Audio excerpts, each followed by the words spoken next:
VRChat is home to many different worlds, from chill and cozy asset flips to technical masterpieces. One such thing that could spice up a player's experience is a procedural generation mechanic. Before actually generating anything, the world has to decide on what to generate.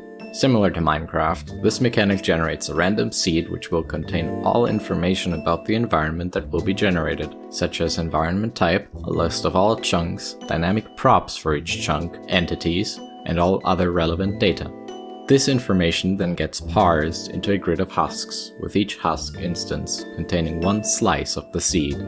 Upon a player entering the environment, if any husk detects a player inside, it will begin rendering the chunk and all attached objects for itself, such as items, entities, or dynamic props, and will toggle them as dictated by the seed.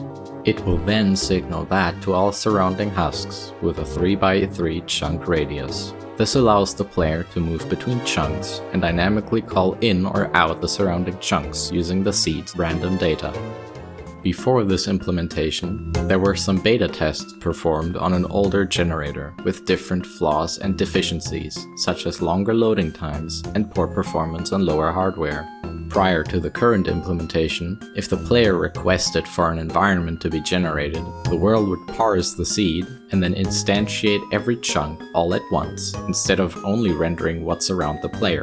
This is not a big deal for smaller grids like 3x3. But when scaling past the 10x10 size, this generation would often crash players out or cause severe lag during gameplay. Additionally, instantiating new chunks instead of keeping them pooled is extremely expensive performance-wise, opening another can of worms for optimization.